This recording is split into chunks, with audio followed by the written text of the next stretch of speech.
The movie kicks off in a lively, upscale bar buzzing with young, attractive people. He was deliberately watching Su Qing like she was a promising target. For her, getting close to and holding on to this guy was the only way to break free from her family's suffocating control. Little did she know, Zhongju had already spotted her familiar face in the bar. Every night, her regular appearances carried a sense of weariness and pent-up pressure in his eyes, only fading a little with the help of alcohol. 15 years ago, he left her. Now, he wanted to make things right. Su Qing didn't hesitate to stage a scene to get his attention. She hired a guy to harass her, hoping to force Zhongju to step in. But when the hired guy didn't play his part right, she had to cut the act short and put her plan on hold. Not long after leaving the restroom, she went ahead with her plan. The moment she came out, she started pretending to be drunk. The same guy rushed over again.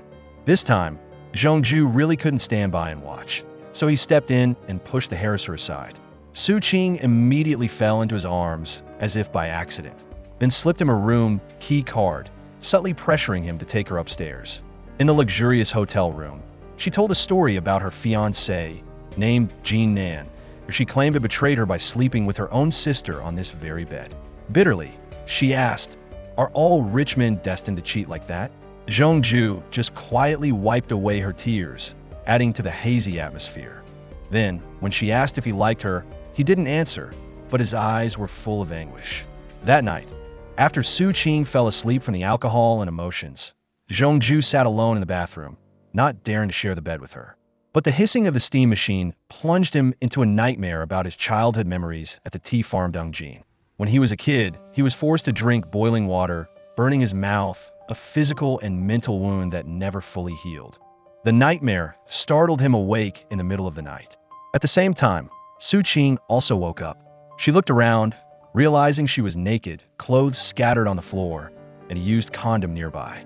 Confused and embarrassed, she asked him if he had any diseases. Zhongju didn't shy away, walking closer with a calm but profound look in his eyes.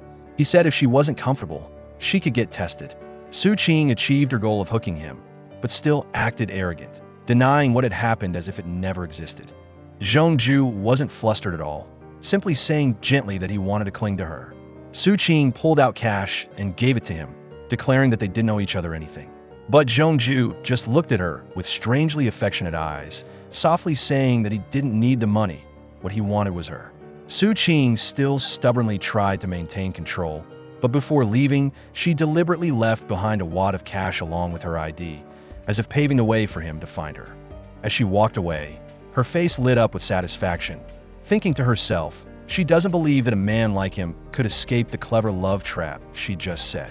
Turns out, 15 years ago, Su Qing witnessed Zhongju being brutally abused. When the abuser left, she fearlessly stepped in and cut the chains that were holding him captive. She was the first person to bring Zhongju a little warmth in hell, and now he wants to be the one to protect her. In another development, at the Mo family home, her father and younger sister were attentively entertaining Jean Nan, her arranged fiancée. When Su Qing returned after a long night without a word, her father's eyes were filled with anger. He questioned her about losing contact, even emphasizing how long CEO Jean had been waiting. Her younger sister, with her usual habit of being sarcastic, added jeering remarks, implying that Su Qing was a flirt. Not letting herself be wrongly accused, Su Qing released a series of photos showing Jean Nan and her younger sister being intimate, posting them directly in the family group chat. When questioned, Jean Nan shamelessly denied it, claiming he was just building a relationship with his future sister-in-law. But she directly exposed him, calling their relationship what it truly was. Instead of defending his daughter, Mr. Mo scolded Su Qing, saying she was damaging the media image and demanding she apologize. When she resisted, he angrily slammed the door. Jean Nan arrogantly left, telling her to think carefully and then come find him. Su Qing continued to be scolded, forced to seize the opportunity to cling to Jean Nan's family background to protect the family's interests. In response, she revealed the truth that he had married his stepmother, a major shareholder of the Jushur Group, yet still felt so inadequate that he had to sell his own daughter. Before her indignation, the stepmother came down from upstairs with her sharp tongue and without hesitation slapped her daughter hard across the face. Elsewhere, the assistant informed Zhongju that everything had been prepared perfectly, from clothes to cars. He quietly admitted that conquering Su Qing wasn't as easy as he thought. When advised that if he wanted to pursue a woman, he had to spend money, Zhongju remembered her saying that she hated rich men. Therefore, he deliberately chose everything to be as ordinary as possible. But with Jinan, he couldn't be lenient. He had asked his subordinates to investigate that guy thoroughly, because no one was allowed to bully Zhongju's woman. Too suffocated by the house full of lies, Su Qing packed her bags and left. Her stepsister didn't let her go, appearing to laugh and say that she couldn't even hold onto a man. But Su Qing coldly retorted, mentioning that she had secretly worked overtime to avoid running into the two of them. From the beginning, she didn't need that so-called brother-in-law. Now, if her younger sister liked picking up trash, then she was willing to help her clean up. Just as she was pulling her suitcase out of the house, suddenly a wheel fell off. At that moment, Zhongju appeared. Seeing him, she thought to herself that the prey had taken the bait. She tried to maintain a cold expression, questioning why he had come to this place, even implying that he was stalking her. But he just said that he had come to return the ID she had dropped at the hotel the other day. When she wanted to take it back, he said it was in the car and offered her a ride. He deliberately looked towards the car, seeing it suddenly rolling on its own even though no one was driving. Zhongju rushed out to push the pedestrians aside, and she also quickly jumped into the car to pull the handbrake. After everything was stable, he gasped, saying that this old car had a lot of minor problems and was indeed his. Hearing this, she was secretly surprised. An heir to a corporation drives such an old car? Seeing him drenched in sweat, she handed him a tissue. He took it, but the tissue stuck to his neck because it was wet. She leaned in slightly, gently removing it. In that brief moment, a subtle intimacy crept in, like an invisible thread gradually tightening between two people who had once lost each other in the current of life. The atmosphere in the car started to become awkward, so Su Qing changed the subject, asking about the lost ID. Zhongju felt around but couldn't find it, then said that he might have dropped it at home this morning. Hearing this, she was secretly pleased but still tried to appear indifferent, pretending to suspect that he was hinting at inviting her home. Despite her cold exterior, she still nodded and agreed to go with him just to get her ID back. The house he took her to was a clean, tidy greenhouse-style house with a simple but cozy feel. She knew that his true identity was not simple, but still pretended to be naive, asking about his job. Zhongju lied, saying that he was an unemployed electrician and that a friend had lent him this place to stay temporarily. She immediately suspected, why would a refined man like him be working as an electrician? Or did he fail in the power struggle in his family? So now he's down on his luck? She probed further, trying to force him to admit it, but Zhongju just smiled and said that doing this job was enough to make a living. She thought to herself, he must have been kicked out of the family. So now she just wanted to get her ID back and leave as soon as possible. Unexpectedly, when he saw her walking out the door, he stopped her, sincerely confessing that he wanted to take responsibility for her. She wasn't moved at all, coldly brushing him off, saying that he just wanted a free bed partner, and there was no such thing as responsibility here. But Zhongju patiently explained that he didn't have any bad intentions. He just wanted to take care of her. The house password was her birthday, a detail that made her pause slightly. If she found him annoying, he could move out so she could live alone. She then asked if this was how he was showing responsibility, that is, letting her stay in the house for free.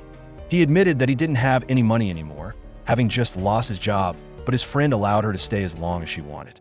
The house was fully equipped, close to the subway station, only 15 minutes to her company, and convenient for painting and playing games. She suddenly became wary, asking how he knew where she worked. He quickly lied, saying that she had said it herself when she was drunk. He advised her to stay here temporarily until she found a new place, and he would move to live in the basement in the suburbs, which was far away but could also take the train to the city in 2 hours. Hearing this, she slyly asked, "Then where are you planning to sleep?" Zhongju then suggested that she sleep in the bed and he sleep on the sofa. He had prepared everything a few days ago. Her reason was still full of doubts, but after calculating for a while, she thought it was reasonable, so she agreed to stay for a few days, asking him to help her move her belongings. In her heart, she still wondered, why would a person like him, the CEO of the Jusher Group, have to live like a poor man? In fact, a week ago, her father had been constantly urging Jinan to hold a wedding with Su Qing because Zhongju, Jinan's cousin, was about to return to the country. If there were internal changes in the group, the MO family would be able to rely on the internal forces. But Jean Nan at that time was just angry, saying that he spent all day and still couldn't kiss Su Qing, let alone get married. Su Qing accidentally overheard the entire conversation. At that moment, she learned Zhong Ju's true identity. It turned out that he was the current CEO of Jusure. And from then on, she began to have a plan, using the man to take revenge on all those who had caused the accident that killed her mother years ago.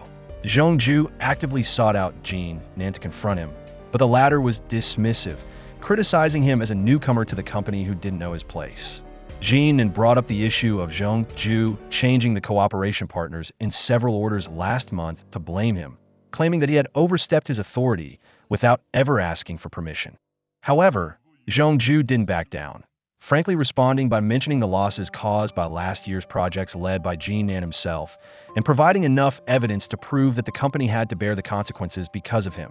Unable to restrain his anger, Jean Nan pointed his finger at him, making threats. Immediately afterward, he sought out Su Qing's stepmother, reporting that Zhong Ju was gradually winning people's hearts in the company. Hearing this, she also expressed concern, believing that if they didn't take action soon, things would get out of control. At the same time, at Su Qing's apartment, Zhong Ju was in the kitchen cooking for her. Suddenly, the power in the house went out, although she could see the street lights were still on outside. Knowing it was just a trip breaker, she nonchalantly reminded Zhong Ju that he had studied electrical engineering, implying that she wanted him to handle it himself. Zhong Ju awkwardly went to find the electrical panel, but didn't know where the breaker was located. We found it. He fumbled around, not knowing how to fix it. In the end, Su Qing had to step in, opening the box to inspect it and discovering that the fuse had blown. She told him to go buy a new fuse and replace it. Because she suspected Zhong Ju's true identity, she decided to secretly follow him. As expected, she saw him driving an expensive Maybach to the store, which surprised her. Why would someone with such means pretend to be poor? In that moment, she recalled how she had loudly expressed her hatred for rich people the night before. She suddenly thought, could it be that he deliberately hid everything just for her? At the store, Zhong Ju not only bought a fuse, but also bought a beginner's guide to electrical repairs. Returning home, it took him a long time to install it. She expressed doubt. Someone who studied electrical engineering takes half an hour to fix a fuse? What do you actually do?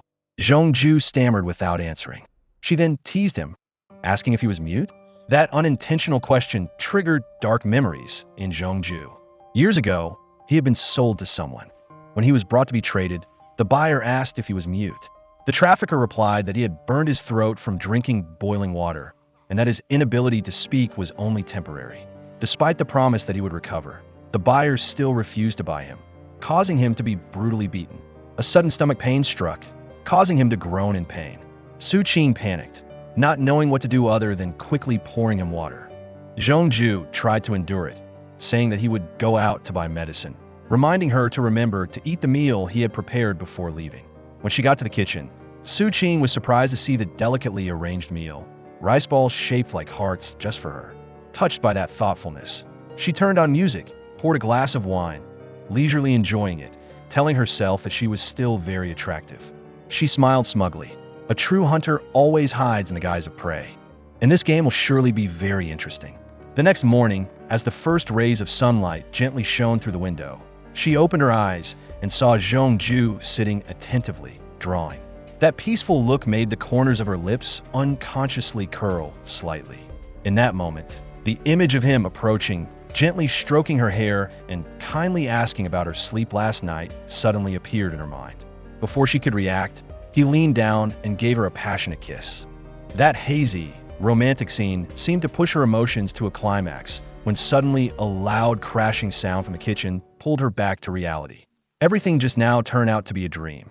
She sat up, reminding herself that she was old enough to stop letting those rambling dreams lead her thoughts. In the kitchen, Zhong Ju was busy preparing breakfast. She approached, questioning why he, an unemployed young man, wasn't going out to look for a job. Zhong Ju replied that he had an interview later and would go out after that. Hearing this, she didn't quite believe it, thinking to herself that she wanted to see how long he could play this role. So she deliberately asked for the location to follow him. He then used the excuse that the company was far away, but she still stubbornly refused to let go. Finally, he had to distract her by inviting her to eat breakfast first and then decide. Seeing the breakfast laid out skillfully, she couldn't hide her curiosity, asking when he learned to cook, whether it was when he was abroad.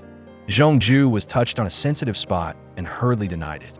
While she was in the bathroom, he immediately made a phone call, frantically instructing the people below to quickly prepare a fake interview for him. He made it clear that because he had lied about going out for an interview, he now had to switch to an online interview to distract her. The person assigned to the role of interviewer only needed to ask a few electrical engineering questions and had to remember that the company was very far away to avoid being discovered. Later, when she came back, Zhongju pretended to receive a phone call from the company, announcing that the interview was changed online. Seeing that she was excitedly talking about job matters, he asked which company she wanted to apply to. She replied excitedly that she wanted to join the Jushur Group, which had a talented and kind new CEO who had also raised the employee benefits as soon as he took office. She believed that a leader like that would surely lead the company to strong development. Hearing this, Zhongju couldn't hide his emotions, asking where she got the information from. She said that the editorial department had written a special feature about this CEO. He immediately became annoyed, believing that rich people like to create public opinion to embellish their image. One article doesn't say anything. Just then, the interview call connected. As soon as the interviewer spoke, he began to praise Zhongju excessively, causing him to worry about being exposed. So he quickly cut off the call. Su Qing intentionally sat beside him, just laughing to herself. I don't understand what tricks you're playing again. After that, she met up with her best friend. Her friend warned her that Mo Su Li was always bad-mouthing her at the company. If she continued to endure it, she would have the opportunity to twist the truth. This time, Su Qing no longer intended to remain silent. Elsewhere, Jean Nan, that perverted man, was sitting looking at pictures of girls when he received a package. Inside was a set of work clothes along with a room card and a note stating, 8 o'clock tonight, don't leave without seeing me. Seeing his name written clearly, he was so happy that he couldn't stop smiling. At the same time, Su Li also received an identical gift box. She was convinced that Jean Nan had sent it, so she happily hugged the gift like a treasure. But unexpectedly, both of them fell into a carefully orchestrated trap by Su Qing and her best friend. Jean Nan and Su Li were immersed in pleasure when suddenly the door of the room burst open. A group of people rushed in, led by a girl with an angry face, questioning why someone dared to do something depraved in the room where her birthday party was being held. In the chaotic atmosphere, cameras and video recorders kept capturing that embarrassing scene. Su Li panicked, only knowing to cover her face with her hands. Su Qing then walked in, demanding everyone leave the room because she believed it was a family matter. The outsiders left, gossiping and wondering how two biological sisters could have fallen into such a situation. But then Su Qing's best friend spoke up, clarifying the real relationship between the two. Su Li wasn't actually a biological sister, just the stepmother's child. Inside the now-closed room, Su Qing coldly said that she hoped today's lesson was deep enough. At this point, Su Li finally understood that everything was orchestrated by Su Qing. Her anger flared up, but before Su Qing's sharp eyes, she only realized one thing. The person she once looked down on was no longer easy to bully. The two women lunged at each other, their rage erupting into a fierce conflict. In the evening, Su Qing returned home in a mixed mood, her face still bearing traces of the scuffle. Seeing the injuries, Zhongju was worried, but she just said that she had slipped and fallen down the stairs. Not wanting to press, he gently applied a cold compress to her and suggested that she rest and not go to work anymore. But she just smiled faintly and asked, "Are you planning to support me for life?" For her, men were always like that, passionate when pursuing, then cold and abandoned when they got what they wanted. Even if he insisted that he was different, her heart was now hardened, no longer having enough faith to invest. That night, Zhongju couldn't sleep. He went to the company and met Jean Nan. He coldly reiterated the methods that Jean Nan had used in the past. He could completely expose everything to the board of directors, but he hadn't done so. He asked directly whether Jean Nan was willing to be a dog for Bayou. Jean Nan just smirked, replying that CEO Zhong was trying to sow discord, and what he was doing was just going with the flow. Then, Zhongju made a proposal. He was willing to transfer 30% of his shares to Jean Nan in exchange for him leaving the Mo family, no longer living under Bayou's shadow. But as soon as the words were spoken, Vice President Jian suddenly walked in.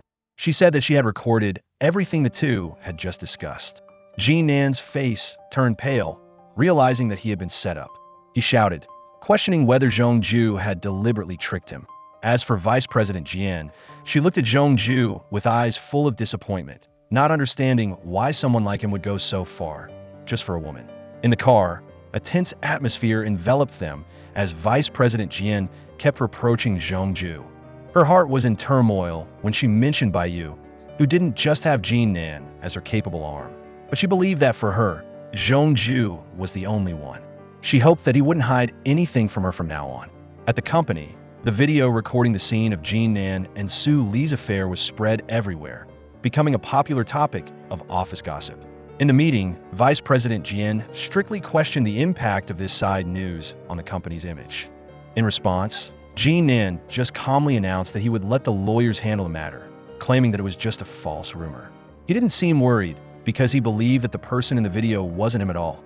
A close assistant immediately chimed in, loudly saying that the splicing techniques were now too sophisticated and reversing black and white was not uncommon. They blamed someone for deliberately smearing CEO Jin, claiming that he could not possibly have an affair. Vice President Jian didn't let those excuses slip by, immediately announcing that she would invite experts to evaluate the video. However, Jin Nan quickly countered, using the excuse that he didn't trust the experts invited by the vice president, and suggested another way to prove it. In a few days, there would be a business cocktail party, and he would bring his girlfriend to attend to personally prove that he was not an adulterer. After the meeting, Vice President Jian turned to blame Zhongju for not attending. She angrily mentioned Jin Nan's smug smile when he left the meeting room, believing that he was missing an important opportunity. But Zhongju just coldly replied that that smile would quickly fade away. He handed the vice president a stack of documents, all of Jin Nan's contracts in recent years, along with full evidence proving that he had taken advantage of his position to seek personal gain. In a few days, at the party, with the participation of many key figures, he would launch the final blow. This move would be enough to ruin Jin Nan's reputation. Even Baiyu would find it difficult to save him. Hearing this, Vice President Jian softened, lamenting that if the chairman were still alive, seeing Zhongju's current appearance, he would surely smile contentedly. At the same time, on the Mo family side, Zhan Feng sought out his daughter, his face full of worry. He begged her to stand up and testify that the video was fake, that her younger sister and Jin Nan were completely innocent. Not stopping at words, he even knelt down in the middle of the street. Passers-by couldn't help but talk, pointing and stunned by his actions. Faced with those prying eyes and pressure to save face, she had to nod in agreement. Zhan Feng then reluctantly stood up, returning to the room with a heavy heart. She quietly sat on the bed when Zhongju walked in. He brought the medicine and intended to apply anti-inflammatory cream to her wounds. Suddenly, she asked a light but meaningful question about his girlfriend. Zhongju was bewildered, not understanding the implication of the sentence. She then sweetly reminded him of the words of the recruiter earlier that someone wanted to introduce him to a girlfriend. At this point, he understood her meaning, smiling slightly and responding with a gentle look as if to affirm that she was the only one in his heart. The next morning, at the large-scale cocktail party, Zhongju also had to be present. But his eyes suddenly stopped when he saw Su Qing walk in hand with Jin Nan. In that moment, he immediately retreated, avoided her, and slightly covered his face. Jin Nan immediately took center stage, inviting all the guests closer, announcing that recently there were a few indecent videos related to him, affecting the company's reputation. Therefore, today he wanted to introduce his girlfriend, Su Qing, to clarify everything, asking her to speak up and prove his innocence. Before everyone's curious eyes, Su Qing stepped forward and gently spoke. She described her boyfriend as a kind, brave man, not only tall and handsome, but also thoughtful and gentle. He always got up early every morning to prepare breakfast for her, always making her feel touched. But then her voice lowered, slowly speaking the shocking truth. That man, Zhongju, is the one who betrayed me. That night, I personally witnessed him sleeping with his sister. Su Qing frankly named the faithless person in the video not Jin Nan, but Zhongju. That statement left all the guests stunned. Even Zhongju couldn't hide his surprise. Baiyu angrily stood up, accusing Su Qing of not only falsely accusing CEO Jin, but also insulting CEO Zhong, the head of the Jushi group. She ordered the security to immediately invite Su Qing out of the party. While the surrounding area was filled with whispers of criticism, Zhongju didn't say a word. just walked straight to and unexpectedly placed a kiss on Su Qing's lips. The entire auditorium went from chaos to silence, followed by admiring murmurs. Jean Nan was stunned and heartbroken, while Su Qing's father, Zhan Feng, quickly changed his face, happily congratulating his daughter for falling in love with someone even more powerful than Jean Nan. Jean Nan angrily questioned Su Qing for going to the trouble of shaming him in front of everyone. He mentioned what Jianjie had said about her scheming since childhood and vowed to make her pay. But Zhongju didn't hesitate to step forward to confront him. In his hand was a thick stack of documents, undeniable evidence. All of Jean Nan's projects in EMEA had signs of exploiting his position, using his body to achieve commercial goals, causing nearly 100 million yuan in damages to the company. The public evidence immediately caused a wave of criticism from the guests. Under too much pressure, Jean Nan was dizzy and fainted in the middle of the party. Back at home, Su Qing still didn't let Zhongju off the hook. She was angry at being deceived, blaming him for letting her live like a fool. These days, Zhongju kept apologizing, explaining that he hid his true identity only because she had said she hated rich people. Therefore, he chose to approach her with sincerity, not wanting her to reject him because of prejudice. Su Qing believed that only a rich young master would think of the trick of pretending to be poor to pursue a girl. She thought that his deception only made him feel smug.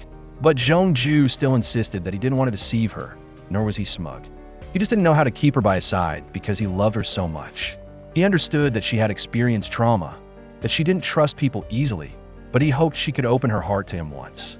Su Qing softly said that she had never intended to entrust herself to anyone. Zhongju awkwardly mentioned that she had declared that she wanted to marry him, but she denied it, saying that she was just acting to make her father give up the idea of forcing her to marry Jean Nan. Hearing this, Zhongju's eyes drooped, his smile disappeared. In Su Qing's heart began to be a little regret, thinking that she had gone too far. If he really gave up, she was afraid that she would regret it for the rest of her life. When her best friend wondered, she just softly replied that this was softly forcing him to stay. Everything was still under her control. Her friend, though unsure, had known her for more than 15 years, but had never realized Su Qing's attractiveness. Meanwhile, Zhongju was secretly preparing for a major plan, a marriage proposal. Looking at each decoration in the brilliant room, he couldn't help but recall the past. When he was little, it was the little girl, Su Qing, who bravely entered the forbidden area, cutting the chain that was binding him. The promise that year, "Don't be afraid, I will protect you," was still deeply engraved in Zhongju's heart like an indelible mark.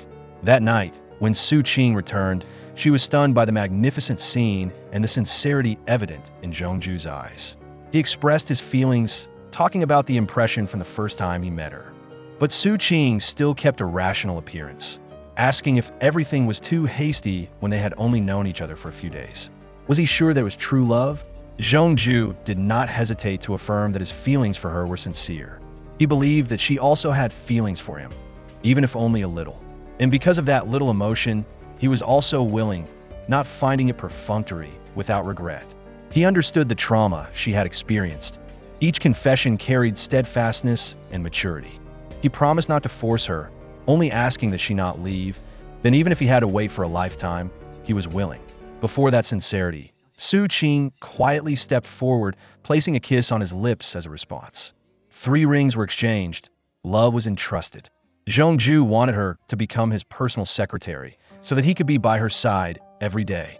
Su Qing thought to herself, "The closer I get to him, the closer I am to my goal."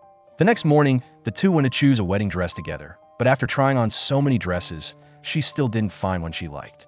Seeing this, Zhongju gently suggested changing to another store. However, Su Qing sighed softly, saying that she didn't like wearing wedding dresses at all, didn't like taking pictures or holding lavish wedding ceremonies, and even less wanted to show off her love in front of the world. For her, the wedding dress was a symbol of constraint, something she had always avoided. Zhongju paused, but quickly replied that if she didn't want to, she didn't need to force herself. Hearing this, Su Qing couldn't help but get angry, feeling as if she was being misunderstood, and walked towards the back of the store. There, she suddenly saw a black dress. The different feeling made her want to try it on immediately. When she came out, the image of her in the black dress made Zhongju unable to restrain his smile. No need for a white dress. No need for cumbersome rituals. Just having each other, the two together captured the moment through simple but emotionally filled wedding photos. The wedding photo shoot closed, and the two returned home in a lingering mood. Zhongju had carefully decorated the entire room with newly taken wedding photos. Every corner was deeply imprinted with their mark. After showering, Su Qing sweetly wanted him to dry her hair. She sat in the room, quietly looking at the newly hung photos, the images of this morning appearing, the joyful moments, the resounding laughter between the two. That scene made her heart soften. In an instant, she realized that this kind of life wasn't bad either. Perhaps if she was skillful enough to avoid it, she could temporarily forget the pain she once carried. The next morning, when she woke up, she saw the prepared breakfast, along with a note that Zhongju had left. "I have something to go out for." She sat reading a book in the early morning sunlight when suddenly a man appeared at the door, asking if this was CEO Zhong's house. She stood up, replying that Zhongju had gone out. The man introduced himself as the owner of a small architectural company, this time coming to check if the house had any parts that needed to be adjusted. Hearing this, Su Qing was suddenly surprised. She asked if he had designed this house for Zhongju. The man nodded, saying that the design was made according to a picture that Zhongju gave him, a rough but clear hand-drawn drawing. When she saw that picture, her heart seemed to stop. That was the drawing she had personally sketched from years ago when she was a poor but dreamy little girl. She kept talking incessantly that when she grew up she would earn money to buy a beautiful house in the city, then took paper and pen to draw her imagination, showing it to Zhongju. Unexpectedly, that drawing was kept by him until now and turned it into reality. Stunned by that truth, she hurriedly sought out her best friend, telling her that Zhongju was the mute boy from years ago. Her friend wasn't surprised, just smiling slightly, saying that she was originally going to trap him, but in the end, she was trapped by him. A man who doesn't forget her childhood dreams, even secretly building a house according to that drawing. Isn't that trying to make up for it? Su Qing, however, didn't think so. She said that when she needed him most, he ran away. So even if he tried to make up for it now, what was the point? Her friend disagreed. That year he was just a small child. What could he do when facing danger? But in Su Qing's eyes, it was still selfishness. She believed that if it were her, even if she was afraid, she wouldn't turn her back and abandon him. Her friend admitted that if it were her, she would probably also run away, because that was the instinct of a child who wasn't strong enough to resist. In fact, in that painful memory, when both of them were arrested, they had joined forces to push down the man in black and escape. But when Su Qing's mother ran to find her child, in a panic she didn't pay attention to the road and was hit by a car, losing her life on the spot. Su Qing then panicked, crying and calling Zhongju to find someone to help. But because the pursuer was behind him, Zhongju chose to run away first. Now, Su Qing understood that Zhongju's regret was real, and she could take advantage of that to go deeper into the internal affairs of the Jushi group. She believed that the old wound was the weakness that made it impossible for him to leave her. But her friend gently reminded her, perhaps she was the one who was falling into the trap that Zhongju had set long ago. The next morning, Su Qing started her new job at Jushi Corporation, working as Zhongju's personal secretary. As soon as she got to his office, she wasted no time pulling open the curtains and quickly started searching for something. When her eyes landed on the company's seal, she picked it up and examined it with a calculating look. But right then, Jianjia walked in unexpectedly. Even though Su Qing quickly hid the seal behind her back, Jianjia walked right up and snatched it away. As a senior manager, she immediately reminded Su Qing that company policy prohibited unofficial employees from entering the director's office without permission. Zhongju showed up just in time and calmly said that Su Qing was his guest. Zhongju didn't mention what had just happened. He just gently took the seal and stamped it on her hand, saying that having his mark meant she belonged to him, and what was his was also hers. Back in her office, Jianjia couldn't hide her suspicion. She immediately called her subordinate and asked them to investigate Su Qing's identity and past in detail. At the same time, Boss Bai walked in. She asked Jianjia if her efforts to bring Zhongju back to the country were for the company's benefit or for personal reasons. She frankly stated that Jianjia clearly had feelings for Zhongju but didn't dare admit it, leading her to be stuck in unrequited love and imagining things. Those words made Jianjia angry, but she couldn't argue. Outside, Su Qing had returned to her desk. As soon as she sat down, she realized the chair was badly broken. She was about to get up and switch to another chair when a co-worker stopped her. This person curled her lip and mocked her, saying that it was the team leader's chair and anyone who dared touch it would be asking for trouble. If she wanted to switch chairs, she could go to the logistics department to ask, but she would have to wait at least a week to get a replacement. Hearing that, Su Qing just smiled faintly. Without arguing, she pulled out her phone, called Zhong Ju, and told him that her chair was broken, asking him to replace it. Soon after, the entire office went silent when they saw Zhong Ju himself push a brand new, high-end office chair to Su Qing's seat and set it down. No one expected such a powerful man to personally bring a chair for a new secretary. After Zhong Ju personally brought a chair to replace Su Qing's, the atmosphere in the office immediately changed. All the employees immediately did a 180 and swarmed around her as if she were their superior. No one dared to look down on her or make sarcastic remarks anymore. Even the person who had been difficult the day before now bowed her head and respectfully poured water, hoping she would forgive the past.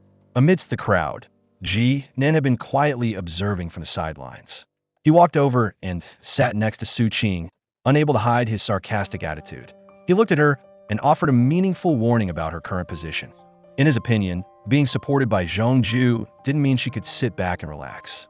As long as Jian Jie was still at this company, Su Qing's peaceful days were still far away. He reiterated the complicated relationship between Jian Jie and Zhong Ju in the past.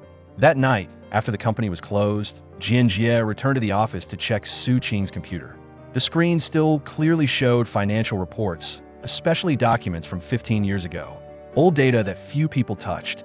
This made Jian Jie suspicious, wondering what that girl was planning. At her private residence, Su Qing turned on Zhong Ju's computer. In the stored data, she found a copy of the settlement agreement for a car accident from years ago. The name Yi Su was clearly on it, and Su Qing couldn't help but think. Wasn't Yi Su Zhong Ju's biological father? If he was the one who arranged the aftermath of the accident back then, did that mean his connection with Baiyu was too close? The next morning, Jian Jie brought her anger straight to Zhong Ju's office. She scolded him for letting the personal seal fall into Su Qing's hands like a joke. Giving an outsider the authority to stamp important documents was like losing credibility and even threatening internal information security. But Zhong Ju calmly replied that Su Qing was his wife. That answer was like fuel to the fire, and Jian Jie became even more agitated, reminding him of Su Qing's true identity, the daughter of Zhen Feng. The relationship between Zhen Feng and Ji Nan had never been simple. Just then, Zhong Ju suddenly had a stomach cramp. Jian Jie quickly helped him to a chair and went to find medicine for him to take. In that moment, Su Qing walked in, and seeing the scene before her, her eyes darkened. Jian Jie blocked her way, blaming her for not taking good care of Zhong Ju as his secretary, causing him to get sick like this.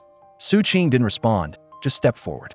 She looked directly at Jian Jie, calmly suggesting that she should take care of her husband, and outsiders should leave. Those words were like a knife to Jian Jie's pride. She almost screamed, questioning what Su Qing had come to the company for. Su Qing said she came here because she wanted to be with her husband, wanted to be by his side every minute. Jian Jie scoffed, saying that if she really wanted that, why hadn't she held a proper wedding yet? Su Qing stood up, not afraid to argue face-to-face with Jian Jie, asserting that whether or not they held a wedding was a private matter between her and her husband. The argument escalated, and neither woman gave an inch, while Zhong Ju, in pain from his stomach cramps, just wanted them both to be quiet. But as soon as he spoke, they both pointed fingers at him, telling him to shut up. Years ago, Zhong Ju didn't want to run away at all. When he realized that the bad guys didn't intend to spare either him or Su Qing, he took the initiative to put himself in harm's way to protect her. The woman who took Su Qing's mother's life that year was none other than Baiyu, her stepmother. In a panic after committing the crime, she drove away. Ironically, Su Qing's own father knew the truth, but chose to remain silent. He accepted hush money from Baiyu, didn't bring her to justice, and even married the person who killed his wife. The desire to escape poverty made him sacrifice his character and honor. Yesterday's argument still lingered in Su Qing's heart, making it difficult for her to calm down. This morning, when she brought a cup of coffee and placed it on Zhong Ju's desk, he gently mentioned that he had a business appointment with Mr. Li after work, but would try to get home early enough to celebrate the Qixi festival with her. However, Su Qing didn't respond to that sincerity. She coldly said that she would celebrate the festival by herself, without needing anyone by her side. That answer stunned Jung-ju and made him even more confused when she uttered a sentence that made him uneasy. Does it feel good to be abandoned? After that, Jung-ju went to see Mr. Lee, who had been an important pillar in bringing Jusure to its current strength. During the conversation, he expressed his gratitude and shared his intention to stop producing the rapid tea kettle product. Although this was the group's exclusive invention, the core of the product was easily copied, creating the potential for counterfeiting, leading to significant losses. Mr. Lee completely agreed with this view and also offered a sincere piece of advice. There are some things that shouldn't be rushed. Wisdom lies not only in stopping at the right time, but also in maintaining composure amidst countless choices. Su Qing that night was drinking with Shi Yao in a drunken state. She and her best friend were planning to keep Jianjia away from her and Zhongju's lives, not allowing her to become a potential obstacle. She wanted everything to be clear, wanting to protect the affection that belonged to her, not sharing it with anyone. Meanwhile, Zhongju was at home alone with a book in his hand. His heart was still quietly waiting for his woman to return. When he heard Shi Yao calling from outside the gate, saying that his wife was drunk, he immediately ran out to help her inside. Her body was limp, with a strong smell of alcohol, but her eyes still showed a hint of unhidden sulkiness. She drank a lot because she was upset. That unhappiness stemmed from the fact that Jianjia always acted as if she understood Zhongju better than she did, making her feel undervalued. Zhongju then realized that what made her angry was simply not being able to celebrate Valentine's Day with him, as she had hoped. In that moment, he hugged her tightly, sincerely apologizing for inadvertently making her feel wronged. At the same time, Jianjia was celebrating her birthday alone. She texted Zhongju, hoping to meet and talk. When the message arrived, his phone vibrated, and Su Qing immediately snatched it to see and got angry when she saw that the sender was Jianjia. Immediately, she questioned him whether he still had feelings for Jianjia and if they had a date to celebrate together. Zhongju honestly admitted that Jianjia had invited him, but he didn't go. However, Su Qing still didn't believe him. She forced him to text back a straight rejection with the reason my wife won't let me go, and made him send it in front of her. Only then did the smile return to her face. She leaned over and kissed him, and he gently carried her to bed, enjoying a sweet and wordless night with her. On the other side, Jianjia, rejected, angrily drained her birthday glass of wine and choked sobs. She called Zhongju, completely unaware that he was passionately with his wife. No one answered the phone. In the room, there was only the sound of sighs and the candle gradually dying in the silent night. The next morning, Mr. Lee came to the company to find Zhongju to discuss a serious issue related to the rapid tea kettle product. Recently, this product had been constantly complained about and had a large number of order cancellations. The official selling price was 499 yuan, but a model that looked exactly the same as the 79 yuan product was found floating in the market. Zhongju suspected that some processing plant had secretly replicated the company's exclusive design. Mr. Lee instructed him to quickly investigate thoroughly because if it was not clarified, the reputation of Jusure Group built up over the years would be severely damaged. Immediately after Mr. Lee left, Jianjia walked into the room, curiously asking what happened. However, Zhongju didn't share anything, wanting to handle everything himself, but Jianjia already knew. She understood that this serious problem was very likely related to her family, the Mo family. Facing his stern gaze, she didn't hesitate to make it clear that if the processing plant that made fake goods was indeed from her family, she would, in her own name, request the warehouse to refuse to accept all related shipments.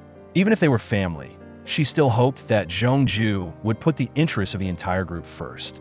Jianjia handed Su Qing a set of documents, instructing her to check the quantity of the shipments, and if there were no problems, allow them to be put in the warehouse. This was clearly a task outside of Su Qing's expertise, which made her extremely annoyed. Back home, she told Zhongju that Jianjia had forced her to do the task of the warehouse department, and moreover, the shipment came from the Mo family's processing plant. She suspected that Jianjia was trying to probe whether she was protecting Jinfeng or not. Zhongju thought that Jianjia probably wasn't free enough to use this trick, but Su Qing couldn't hide her anger.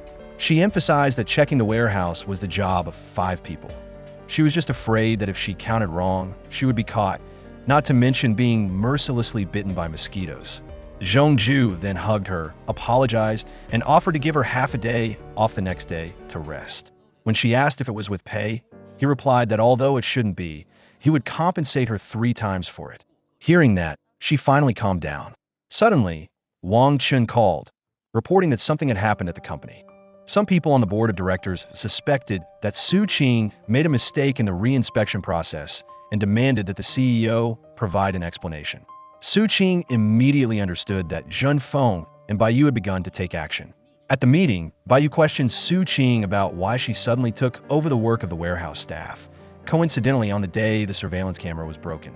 Su Qing pointed out that she only checked the quantity of goods that afternoon, not having enough time or authority to do anything shady. As for why she was assigned that task, Jian Jie should be asked. Jian Jie immediately spoke up, admitting that she was the one who arranged that job for Su Qing. However, she quickly shifted the conversation to matters relating to Baiyu's husband, Zhen Feng's actions. Baiyu then presented the divorce certificate, asserting that the events were her ex-husband's affairs and she was not involved. At the same time, she also presented a notarized document signed by Zhen Feng when establishing the processing plant.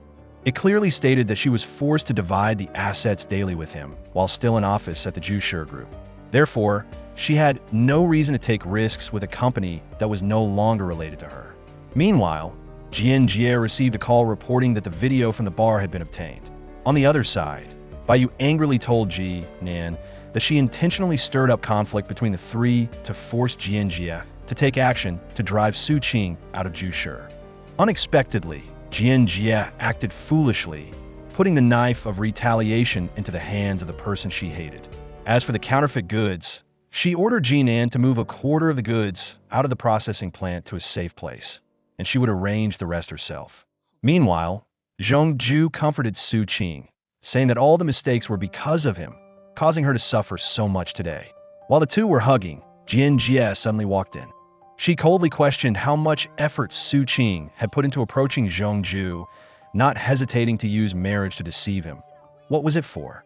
Was the meeting between her and him a coincidence or a meticulously planned conspiracy? Jian Jie asserted that Su Qing must understand best in her heart. And then she presented the video of what happened at the bar that night, declaring she would expose Su Qing's true face. Not letting Jian Jie open that video, Zhongju quickly pulled the USB out of the computer and crushed it on the spot. He turned to Su Qing, asking her to go home first so he could handle everything else himself. When only the two of them were left, he sternly asked Jian Jie if everything related to the processing plant was arranged behind the scenes by her.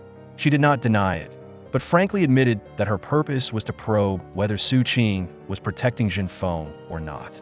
According to her, Su Qing's approach to him was not accidental at all, but had been arranged in advance. Zhongju did not refute or criticize, but only gently said that he believed Su Qing had her own difficulties. It was that belief that made Jian Jie angrily leave without saying another word. In another development, Zhen Feng met with Su Qing at the old house. He wanted her to persuade Zhongju to withdraw the lawsuit. But little did he know that in a car parked nearby, Zhongju and Jian Jie were listening to the entire conversation through a bug that had been planted. Zhen Feng's voice rang out full of calculation, believing that it was natural for his daughter to help her father, especially since she had married Zhongju. But in response, Su Qing coldly stated that she had never been sincere about this marriage. For her, Zhongju was just a tool in her plan to overthrow Baiyu. The person she needed was simply a CEO of Jushi Group, no matter who it was. Her words were like a knife to Zhongju's heart. He couldn't continue listening, angrily asking Jian Jie if this eavesdropping was another one of her tricks. She only justified that she did it for his own good, but he didn't bother responding, leaving in a rage. Immediately after, Zhen Feng approached Jian Jie, demanding the money she had promised after he completed the task assigned to him. She handed him the money and left decisively and coldly. At that moment, in the dark room, Su Qing and Zhongju sat with their backs to each other.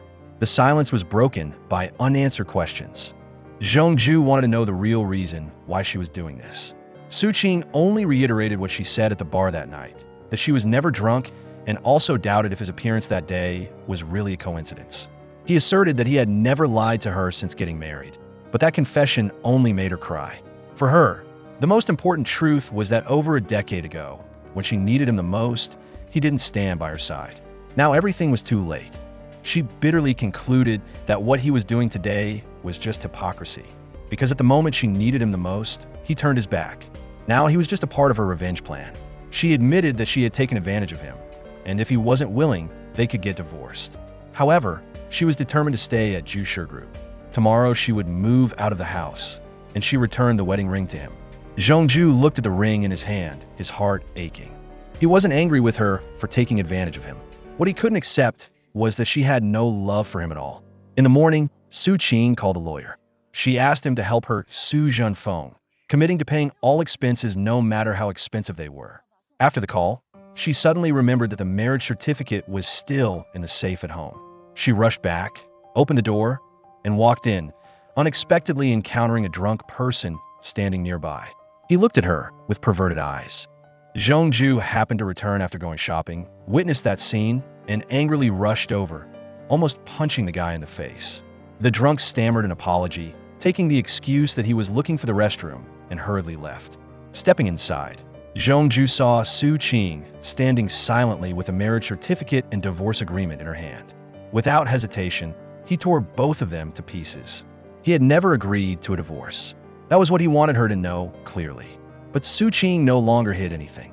She frankly admitted that she had found a lawyer to help Zhenfeng sue the Jusher Group. Zhongju looked at her with a myriad of worries rising in his heart. He asked her if she had ever thought about the consequences if she pursued the lawsuit to the end, that the loss could lead to bankruptcy. But Su Qing only coldly uttered a sentence. That was her business and had nothing to do with him. The next morning, at the shareholder meeting, Zhongju announced that he was withdrawing the lawsuit against Zhenfeng and would send someone to continue investigating the destruction of fake goods from the Mo family's processing plant. That decision made Jian Jie angry. She immediately called her subordinate, ordering the transfer of all shares held by Zhongju to her. In her eyes, this was a power game with no room for weakness. At the same time, Zhenfeng found Su Qing, expressing his gratitude for helping him escape the lawsuit. He didn't expect his son-in-law to be so understanding.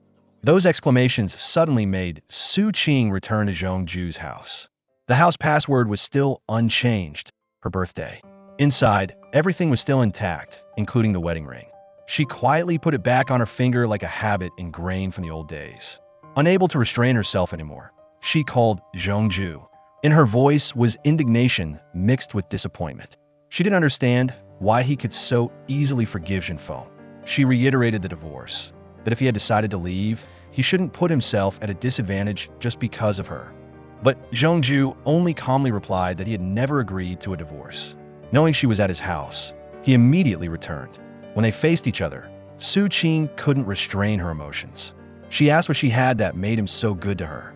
If what she was doing hurt him, then please don't hurt himself anymore. Because in this life, she hated owing people the most. Zhongju gently replied that he didn't need her to worry. He was doing it simply because he loved her. No matter what she did, even if she took advantage of him, he would protect her to the end.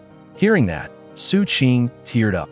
Since her mother died, only Zhongju was the only person who cared about her. How could she not be moved? But the knots in the past were still unhealed scars. She blamed him for why he didn't explain himself back then, why he left without saying a word. Zhongju was silent, then asked if she could forgive him. Instead of a reply, Su Qing placed a kiss on his lips. All anger, every misunderstanding, momentarily vanished in the embrace of love. Both were once again entangled in each other, letting the world outside be chaotic. Because for them, love had grown bigger than any calculation. After that, Zhongju introduced a new solution to the counterfeit problem, exchanging old rapid tea kettles for new ones so that people could use genuine products manufactured by Jusher Corporation. This approach not only eliminated fake goods, but also rebuilt consumer trust. At the shareholder meeting, Bayu questioned him why he had spared Zhenfeng and why counterfeit goods were still in circulation. Zhongju replied that he had personally destroyed the fake goods, and every step was carried out meticulously, unless someone had smuggled the goods out before destruction, leading to them continuing to infiltrate the market. In the silent room, Su Qing and Zhongju were talking when her phone rang.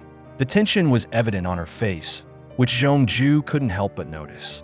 Glancing at the screen, he recognized the sender as Jian An, who had many shady connections. Even without asking, Zhongju could guess that the other party wanted to meet her because he knew that Ji Nin would not easily let go if he didn't have an agenda. That night, Su Qing still decided to go to the meeting. During the meeting, Ji Nin didn't hide the fact that he owed a large sum of money because he had been schemed against by others. He wanted to sell his shares, and this time, he was targeting Su Qing again. When she asked why he didn't sell directly to Bai Yu, who used to be on his side, Ji Nin's attitude immediately changed. He snapped that if she didn't want to buy, then don't ask so many questions. Late at night, Su Qing returned and told Zhongju everything. He only nodded calmly, saying that he had investigated it beforehand.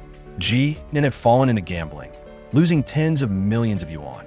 Now, because he was in financial difficulties, he was forced to sell his shares, and if the opportunity was handed to him, there was no reason to refuse. The next morning, the shareholder meeting took place in a tense atmosphere. Bai Yu stood up and questioned Zhongju, accusing the old-for-new rapid tea kettle exchange program of being just a pretext to exploit the company for personal gain. She asserted that the real mastermind behind the counterfeit production line was Zhongju, the CEO they once trusted. Immediately after, she presented evidence, including a copy of the seal and signature in Zhongju's name, stirring up a wave of suspicion among the board of directors. Ji Nin also sided with Bai Yu, falsely accusing Zhongju of pulling the strings of the entire counterfeit case to deceive everyone. Faced with a wave of attacks, Zhongju remained calm. He only gently retorted that if he was hastily convicted based on just a few seals and personal accusations, wouldn't it be too arbitrary? At that moment, Su Qing unexpectedly appeared, righteously walking into the meeting room as the CEO's wife. Su Qing frankly looked at Vice President Gu, not hesitating to point out that he was a powerful arm of shareholder Bai Yu.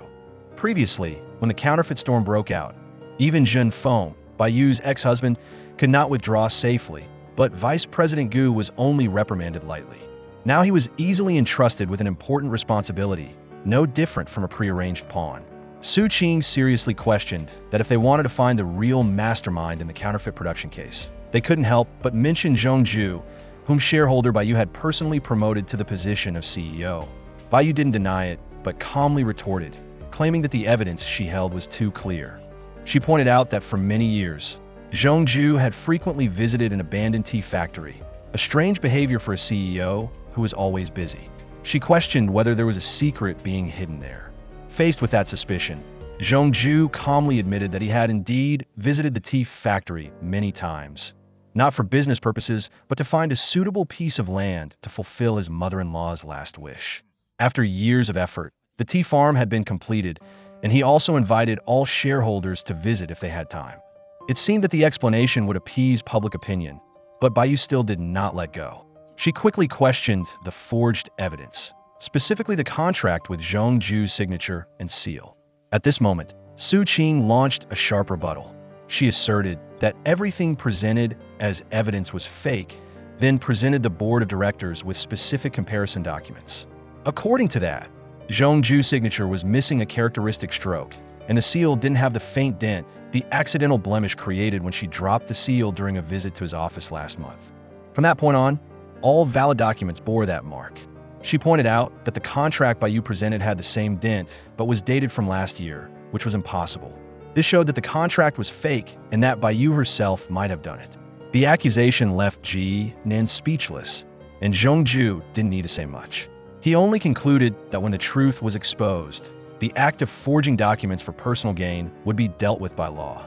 He clearly announced to the shareholders that if they still chose to stay at Zhushi Corporation, they would remain highly valued senior leaders. But if they decided to withdraw, the company would buy back their shares at a price higher than the market, a satisfactory conclusion. Afterward, Jian Jie came to Zhongju's office. He had prepared the decision in advance, signing his name on the resignation papers and officially transferring the position of CEO to her. The shares that she had secretly purchased earlier, plus the 15% transferred by him, were enough for her to take control of the company. For Zhongju, the business world was never the ultimate destination. He just wanted to live peacefully with the person he loved. Returning to the familiar room, both hugged each other, sighing lightly after the storm. Su Qing had also put Bai Yu in prison, avenging her mother's old feud. Amidst the sunset, they held hands, stepping on the long road ahead. No more schemes, no more anger, only a solid love and peace that have been exchanged for a lot of hurt. A satisfying ending has concluded the film Trick in Love. The movie is over here. Don't forget to like and subscribe to the channel so that we have more motivation to release better and faster videos. Thank you all.